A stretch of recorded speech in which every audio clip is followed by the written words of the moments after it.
भारत के पास पाकिस्तान के अगेंस्ट एक सबसे बड़ा हथियार है, एक ऐसा हथियार जो न्यूक्लियर वेपन से भी ज्यादा स्ट्रॉन्ग है, जो एक ही मूव में पाकिस्तान का जीना इम्पॉसिबल कर सकता है। लेकिन आज तक हमने उसे कभी भी यूज नहीं किया। इस हथियार का नाम है वाटर। पाकिस्तान में जाने वाली नदियां भारत से होकर गुजरती हैं और हम पिछले 75 सालों से हमारा पानी पाकिस्तान को देते आए हैं। वो भी 50-50 नहीं, 80% पानी को हम खुशी खुशी अलविदा कहते हैं। Bye bye, tata, goodbye, गया।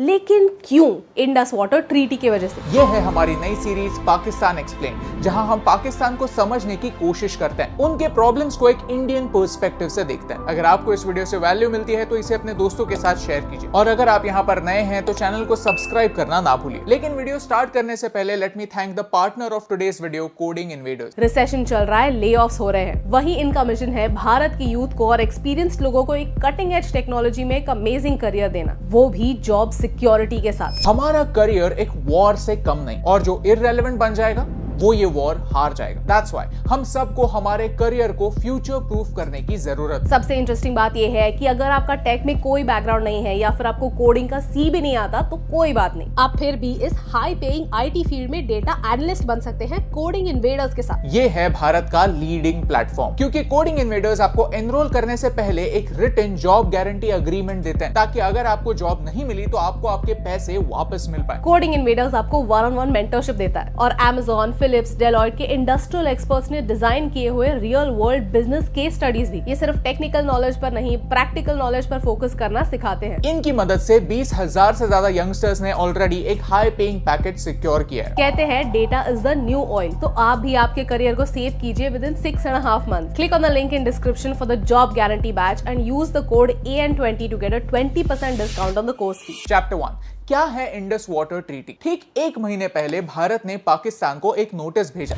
और अब पाकिस्तान के पास बस 90 दिन है रिप्लाई देने के लिए। अगर पाकिस्तान इस नोटिस का ढंग से रिप्लाई नहीं देता तो भारत इंडस वाटर ट्रीटी छोड़ सकता है। ये ट्रीटी इतनी इंपॉर्टेंट क्यों? 1947 में ब्रिटिश ने भारत के 3 टुकड़े किए, mainland Bharat, east Pakistan and west Pakistan. लेकिन यहाँ सिर्फ लैंड का ही नहीं, कई चीजों का बंटवारा हुआ, जैसे military, IAS officers and natural resources like water. ये है सिंधु नदी, जो भारत से होकर पाकिस्तान जाती है और फिर अरेबियन सी में मिलती है। इन नदियों के पानी पर किसका क्लेम था? ब्रिटिश एरिया में बांधे गए कनाल्स, बराजेस, वाटर वर्क्स का क्या? इनसे किसका फायदा होगा? इन सारी चीजों पर जमकर फाइट्स हुई। पार्टीशन के समय पंजाब के मेजर कनाल्स जो ब्रिटिशों ने बनाए थे वो भारत में आ गए, तो इन कनाल से कितना पानी पाकिस्तान में छोड़ा जाएगा ये डिसाइड करने के लिए पंजाब पार्टीशन कमेटी बनाएगी। लेकिन इससे कोई रिजल्ट सामने नहीं आया। पार्टीशन के बाद भारत पाकिस्तान में टेंशंस थे, बॉर्डर के दोनों साइड्स पर वायलेंस हो रहा था। We were at war with Pakistan. As a result 1948 में इंडियन पंजाब के इंजीनियर्स ने पानी रोक दिया। उन्होंने एक सही सवाल पूछा कि एक साइड हम पाकिस्तान से वॉर लड़ रहे हैं, वो कश्मीर पर अटैक कर रहे हैं, और हम बड़े संत महात्मा बनकर उन्हें पानी दे रहे हैं, और यहाँ हमारे किसान तड़प रहे हैं। ऐसा क्यों? ये ग्रीन रेवोल्यूशन के पहले की बात है।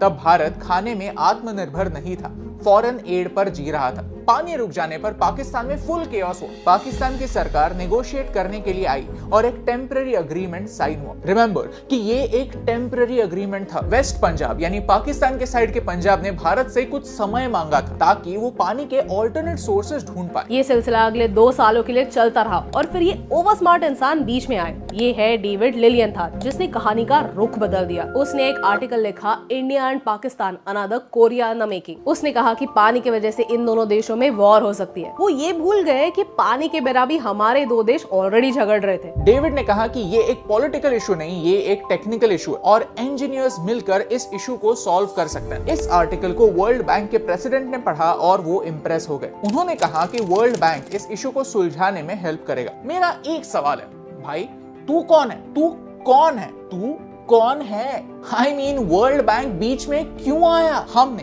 भारत और पाकिस्तान ने वर्ल्ड बैंक को बीच में आने ही क्यों दिया? ये हमारा आपसी मामला है और हमें ये आपस में ही सुलझाना चाहिए था। लेकिन दोनों देशों की सरकार ने ये प्रूव कर दिया कि हम अपने दम पर डिसीजंस लेने के काबिल है ही नहीं। यहाँ जवाहरलाल नेहरू जी ने एक अच्छी बात की कि उन्होंने वर्ल्ड बैंक को कश्मीर इशू में पढ़ने से रोक दिया। उन्होंने कहा कि ये पंजाब का इशू है और इसका कश्मीर के इशू से कोई लेना देना नहीं। 1960 में इंडस वाटर ट्रीटी साइन हुई, और उसके बाद भारत पाकिस्तान के बीच 4 वॉर्स होने के बावजूद हमने इस ट्रीटी को कभी भी हाथ नहीं लगाया। ऐसा क्या है इस ट्रीटी में? चलिए जानते हैं। चैप्टर 2, ये ट्रीटी करता क्या है? ओके, बेसिकली ये इंडस वाटर ट्रीटी क्या करता है? वो नदियों के पानी को भारत और पाकिस्तान में बांटता है। भारत कितना पानी अपने पास रखता है और कितना पानी उसे पाकिस्तान में छोड़ना होगा, ये इंडस वाटर ट्रीटी डिसाइड करता है। फॉर दिस ट्रीटी नदियां दो टाइप की होती हैं, eastern reverse and western rivers. Eastern reverse पर भारत का 100% कंट्रोल है और वेस्टर्न रिवर्स पर पाकिस्तान का। ट्रीटी में साफ साफ लिखा गया है कि अगर हम वेस्टर्न रिवर्स के पानी का इस्तेमाल हाइड्रो पावर के लिए करते हैं तो हमें ये पानी 24 घंटों के अंदर अंदर वापस नदी में छोड़ देना होगा। इसे run of the river power projects कहते हैं। रवि, ब्यास, सतलुज रिवर्स को भारत कंट्रोल कर सकता है, यानी इन रिवर्स के फ्लो पर पाकिस्तान का कोई कंट्रोल नहीं है। हमें इन तीन नदियों पर डैम्स या वाटर स्टोरेज स्ट्रक्चर्स बनाने का फुल फ्रीडम है। On the other hand, Indus, Jhelum और चेनाब रिवर्स पाकिस्तान के शेयर में आते हैं। इनमें से हम सिर्फ लिमिटेड यूज के लिए पानी यूज कर सकते हैं। ऑन द सर्फेस ये ट्रीटी लगता काफी फेयर है, 3 रिवर्स पाकिस्तान के लिए, 3 रिवर्स भारत के लिए। लेकिन इंडस रिवर बेसिन का 80% पानी वेस्टर्न रिवर्स यानी इंडस, झेलम और चेनाब में होता है। यानी इस ट्रीटी के थ्रू 80% पानी का कंट्रोल पाकिस्तान के पास गया है। प्लस ब्रिटिशों ने सारे कैनाल्स भारत में बनाए, तो इस ट्रीटी के थ्रू हमें पाकिस्तान को 62 मिलियन पाउंड्स देने पड़े ताकि वो इन पैसों से पाकिस्तान के साइड में कैनाल्स बना पाए। भारत जैसे गरीब देश को पानी के लिए ये तगड़ी प्राइस चुकानी पड़ी। इंडस वाटर ट्रीटी फॉलो हो रही है या नहीं ये देखने के लिए एक परमानेंट इंडस कमीशन बनाया गया है ताकि वो दोनों देशों पर नजर रख पाए और प्रॉब्लम्स को सॉर्ट आउट कर पाए। कमीशन के मेंबर्स विजिट्स प्लान कर सकते हैं वाटर स्टोरेज साइट्स, डैम्स और कनाल्स को इंस्पेक्ट करने के लिए टू एंश्योर कि ट्रीटी के प्रोविजंस फॉलो हो रहे हैं। इस कमीशन ने पिछले 60 सालों में 118 विजिट्स प्लान किए हैं। अगर इस कमीशन को लगता है कि ट्रीटी फॉलो नहीं हो रही है तो इस ट्रीटी में एक 3 टियर रेजोल्यूशन सिस्टम मेंशन किया हुआ है। क्वेश्चन, डिफरेंस और डिस्प्यूट। पहला स्टेज है क्वेश्चन, जहां एक देश दूसरे देश के एक्शंस पर सवाल उठा सकता है। अगर दो देश इसे अपने लेवल पर सॉल्व नहीं कर पाए तो ये डिफरेंस का रूप लेता है। फिर वर्ल्ड बैंक बीच में आती है। ये सो कॉल्ड न्यूट्रल एक्सपर्ट एक टेक्निकल एक्सपर्ट होता है जिसे वाटर इंजीनियरिंग की नॉलेज होती है। इससे पहले कई डिफरेंसेस ऐसे एक न्यूट्रल एक्सपर्ट ने सॉल्व किए हैं। फॉर एग्जाम्पल 2007 में भारत चेनाब नदी पर एक 450 मेगावाट का हाइड्रो इलेक्ट्रिक पावर प्रोजेक्ट शुरू करना चाहता था। पाकिस्तान ने इस प्रोजेक्ट पर ऑब्जेक्शंस रेज किए। फिर न्यूट्रल एक्सपर्ट ने आकर प्रोजेक्ट की डिटेल्स को वेरीफाई किया और फिर माइनर मॉडिफिकेशंस किए। इस हाइड्रो इलेक्ट्रिक पावर प्रोजेक्ट को कॉम्पेंसेट करने के लिए उन्होंने और ज्यादा पानी पाकिस्तान को अलॉट किया। अगर ऐसा एक्सपर्ट भी इशू को सॉल्व नहीं कर सकता तो डिफरेंस डिस्प्यूट में बदल जाता है। डिस्प्यूट को रिजॉल्व करने के लिए दोनों देशों को इंटरनेशनल कोर्ट ऑफ आर्बिट्रेशन यानी नेदरलैंड्स में जाना पड़ता है। ये कोर्ट दोनों साइड्स को सुनेगा, सारे रिप्रेजेंटेशंस और टेक्निकल स्टडीज देखेगा और फिर अपना डिसीजन पास करेगा। फॉर एग्जाम्पल भारत चेनाब नदी पर किशनगंगा पावर प्रोजेक्ट बिल्ड करना चाहता था, बट 2011 में पाकिस्तान ने कोर्ट ऑफ आर्बिट्रेशन में कंप्लेंट की। कोर्ट ने पावर प्रोजेक्ट के हाइट को कम करने के लिए कहा। उन्होंने पाकिस्तान के ऑब्जेक्शंस को डिसमिस किया और भारत के डिजाइन को थोड़ा मॉडिफाई किया ताकि पानी का फ्लो कम ना हो। ये सब तो ठीक है, लेकिन अब इशू क्या है? असली इशू तो पिछले कुछ सालों से हो रहा है। 2015 में पाकिस्तान ने वर्ल्ड बैंक से न्यूट्रल एक्सपर्ट की मांग की to protest against the Kishanganga and Ratle power project. Bharat ने न्यूट्रल एक्सपर्ट की मांग को एक्सेप्ट किया। 2016 में पाकिस्तान ने यूनिलैटरली ये डिमांड वापस ली और डिमांड किया कि कोर्ट ऑफ आर्बिट्रेशन में इस चीज को सुना जाए। यानी पाकिस्तान ने सेकंड स्टेप को छोड़कर डायरेक्टली थर्ड स्टेप पर जाने की कोशिश की एंड वर्ल्ड बैंक ने दोनों neutral expert and court of arbitration को ग्रीन लाइट कर दिया।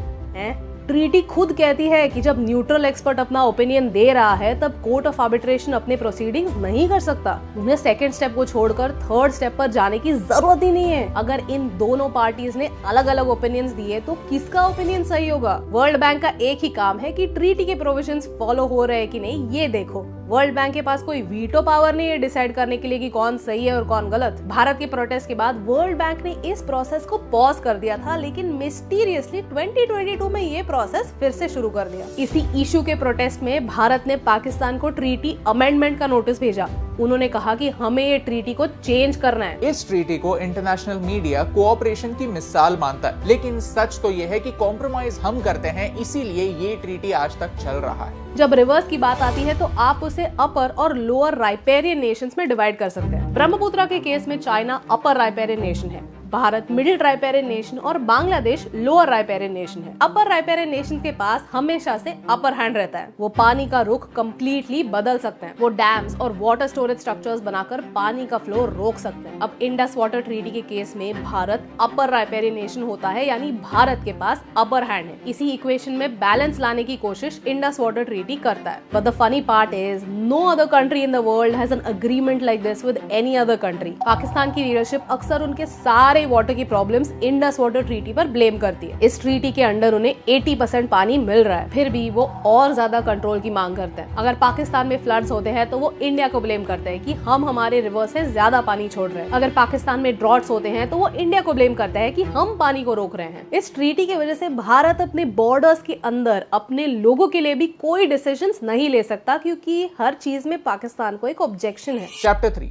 भारत का अगला स्टेप। अगर आप इंडस वाटर ट्रीटी के बारे में पढ़ेंगे तो आपको दो टाइप के ओपिनियंस दिखेंगे। एक टाइप कहता है कि हम इंडस वाटर ट्रीटी को नहीं तोड़ सकते, हमारी इंटरनेशनली नाक कट जाएगी। वो कहते हैं कि अगर हमने पाकिस्तान को पानी के टॉपिक पर चोक किया तो कल चाइना भी हमें चोक करेगा। लेकिन वो ये बात भूल जाते हैं कि चाइना तो वैसे भी इंटरनेशनल ऑर्गेनाइजेशंस की बात नहीं सुनता, वो एनीवे मनमानी करता है और उन्होंने हमारे अगेंस्ट एक वाटर वॉर ऑलरेडी छेड़ दी है। इसके बारे में और एक वीडियो आएगा जरूर। दूसरे टाइप के लोग हमेशा यही कहते हैं कि पाकिस्तान ने इस ट्रीटी को फॉर ग्रांटेड लिया है। उन्हें पता है कि एक ऐसा वेपन है जिसे यूज करने से भारत डरता है। Let me tell you one fact, हमें मिलता ही कुछ 20% पानी है, लेकिन अकॉर्डिंग टू पाकिस्तान हमें सिर्फ 13% पानी मिलना चाहिए। भीख की तरह जो हमें 20% पानी मिलता है वो भी हम पूरा यूज नहीं करते। उसमें से भी हम सिर्फ 93% पानी यूज करते हैं ताकि हम ट्रीटी तोड़ने के आस पास भी ना आए। Why is India being so generous? On the other hand, Pakistan China की मदद से अपने साइड पर बराज, कैनाल्स,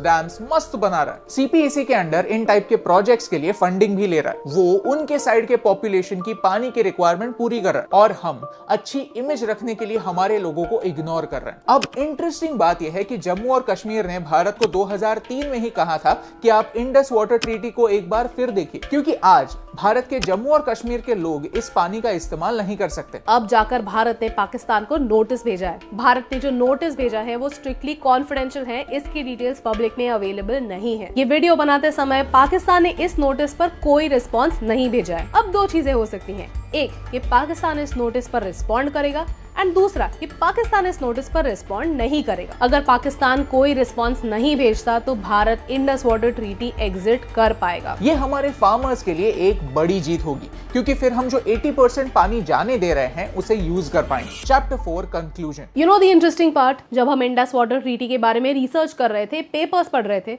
तो हमें सारे रिसर्च पेपर्स सिर्फ पाकिस्तानी प्रोफेसर्स ने लिखे हुए मिले, जो कहानी को सिर्फ उनके साइड से दिखाते हैं। वो अभी भी कहते हैं कि आयूब खान को ब्लैकमेल करके ये ट्रीटी साइन करवाई गई थी। 80% पानी मिलने के बाद भी पाकिस्तान खुश नहीं है। वो उनका पॉइंट ऑफ व्यू दुनिया के सामने रखते हैं जिससे उनके देश का भला हो और उन्हें फायदा मिले। और जियोपॉलिटिक्स ऐसे ही होता है। Geopolitics is a game of perception. यहाँ कोई सही गलत नहीं होता, बस गेम होता है और गेम के प्लेयर्स होते हैं। हर प्लेयर को बस अपने इंटरेस्ट की सोचनी होती है। लेकिन हमारे देश के प्रोफेसर्स, इंटेलेक्चुअल्स, लीडर्स, एक्सपर्ट्स क्यों भारत का पर्सपेक्टिव दुनिया के साथ शेयर नहीं करते? क्यों हम हमारे प्रॉब्लम्स और चैलेंजेस दुनिया के सामने नहीं रखते ताकि इंडस वाटर ट्रीटी के बारे में एक लॉजिकल डिबेट हो? दुनिया आज IWT को ग्लोबल कोऑपरेशन की एक मिसाल मानता है। क्या इसलिए क्योंकि भारत ने पाकिस्तान के साथ हंसते हंसते कोऑपरेट किया? घंटा भारत ने पाकिस्तान को खुशी खुशी अपना पानी दे दिया, ये सोचकर कि this is the price for piece. But is that true? क्या IWT ने किसी वॉर को रोकने में कोई मदद की? क्या पाकिस्तानी मिलिट्री ने ये याद रखा कि अगर वो भारत पर अटैक करते हैं तो हम उनका पानी रोक सकते हैं और उनकी आम जनता को एक क्राइसिस में डाल सकते हैं? Absolutely not. They took us for granted. They took the future of their people for granted. और ये भारत की स्ट्रेंथ नहीं, ये भारत की वीकनेस। पानी को हम जीवन कहते हैं। पानी दुनिया में सबसे वैल्यूएबल रिसोर्स है और सिचुएशन यही है कि पंजाब का ग्राउंड वाटर खत्म हो रहा है। आने वाले 20 सालों में पंजाब एक डेजर्ट होगा और तब हमें किसी भी तरह से नदियों के पानी की जरूरत होगी। तब हम क्या करेंगे? एक झटके से इंडस वाटर ट्रीटी तोड़ देंगे या पाकिस्तान के साथ वॉर लड़ेंगे? इंपॉर्टेंट बात यह है कि हम आज ही से नेगोशिएशन स्टार्ट करें ताकि 20 साल बाद होने वाले वायलेंस को हम टाल सके, एक रैशनल कंक्लूजन तक बिना वॉर पहुंच सके। अगर आपको इस वीडियो से वैल्यू मिली, कुछ नया सीखने मिला, तो इसे अपने दोस्तों के साथ शेयर कीजिए, क्योंकि इस खेल में भारत को अपना पॉइंट ऑफ व्यू दुनिया के सामने रखने की जरूरत है। ये मुद्दे समझने की जरूरत है और ये सोचने की जरूरत है कि हमारी भलाई किसमें, और यही इंपॉर्टेंट बात है। आप तक पहुंचाने से मुझे फर्क पड़ता है। हे दोस्तों, thank you so much for watching this video till the end. अगर आप यहाँ पर नए हैं तो प्लीज सब्सक्राइब करना ना भूलिए। अगर आपने पाकिस्तान एक्सप्लेन्ड सीरीज के पहले वीडियोस मिस कर दिए हैं तो वो आप यहाँ पर देख सकते हैं। क्या पानी की वजह से वर्ल्ड वॉर 3 हो सकती है? हमने ये इस वीडियो में एक्सप्लेन किया। Thank you so much for watching, क्योंकि आपके सपोर्ट से हमें फर्क पड़ता है।